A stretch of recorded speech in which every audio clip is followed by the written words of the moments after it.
Olá pessoal, vamos hoje para para iniciar o curso de Geometria Espacial, tá?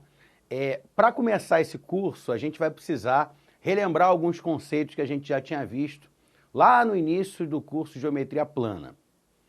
Então a gente vai falar um pouquinho daquela parte inicial que, apesar de não cair muito, né, quem tá por dentro aí das questões de vestibular sabe que isso não cai muito diretamente, mas cai indiretamente, certo? Em algumas questões, né, até atuais, muito atuais, questões do Enem, questões vestibulares, né, tem caído com grande frequência, né, ou dentro de outras questões de geometria espacial, ou até questões específicas que não tem muito a cara disso aqui não, mas só que os conceitos estão lá dentro.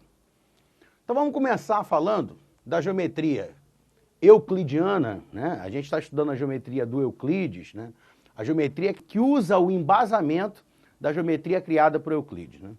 Não criada, mas compilada pelo Euclides. Vamos começar falando dos termos primitivos, né? O que são termos primitivos, para a gente relembrar? Os termos primitivos são palavras aceitas sem definição. A gente não vai dizer o que são, simplesmente.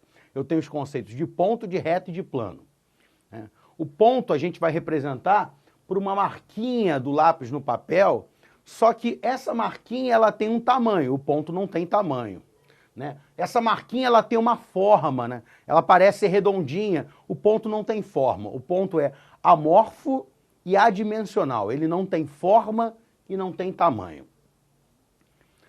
A reta a gente vai representar como se fosse um pedaço de barbante esticado, mas isso está longe de ser um conceito de reta, já que a reta é infinita e a reta não tem espessura, certo? A espessura da reta é zero. O plano a gente vai representar como se fosse o topo de uma mesa. Só que no topo de uma mesa, a gente tem uma espessura do topo da mesa. A mesa ela é limitada e o plano ele é infinito para todas as direções e sentidos. Tá bem? Então, baseado nessas três palavras, a gente vai construir todas as outras palavras da nossa geometria. E baseado nessas verdades mais básicas que a gente vai ver aqui, a gente constrói outras verdades.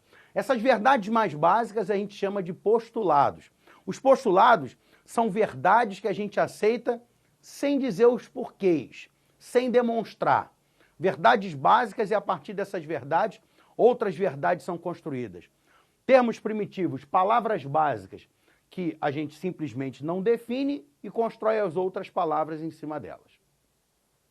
Primeiro postulado diz que o ponto existe. O ponto é amorfo e adimensional, nós já vimos. Segundo postulado diz que a reta existe e mais, ela é infinita, ela não tem espessura e mais, eu tenho que entre dois pontos quaisquer da reta, sempre existe um ponto entre eles. Se eu pegar dois pontos quaisquer, sempre existe um entre eles, certo?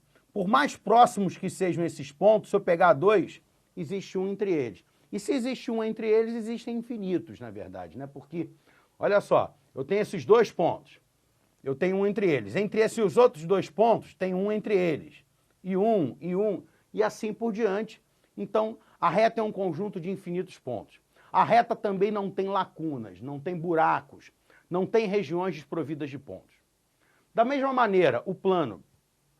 O plano, né, ele é infinito em extensão, ele tem uma espessura zero, ele não é fininho, a espessura dele é zero.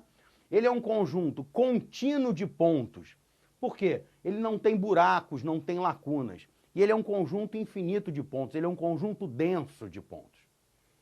Os outros postulados que a gente tem são esses, ó. Dois pontos determinam uma única reta, né? A reta ela fica individualizada se eu conheço dois pontos dela. Três pontos que não estão na mesma reta, que a gente chama de não colineares, três pontos não colineares, que não estão na mesma reta, determinam um único plano.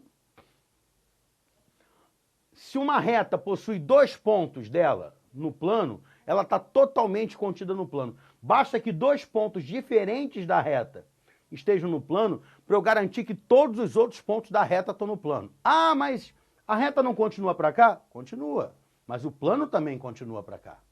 Legal? Então, a reta é infinita, mas o plano também é infinito. Então, basta que eu garanta que dois pontos da reta estejam no plano para garantir que todos os outros pontos estão no plano. Outro postulado diz que a interseção de dois planos diferentes, né, se existir, é uma reta.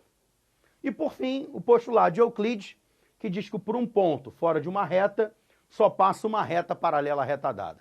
E, baseado nisso, a gente vai construir toda a geometria espacial.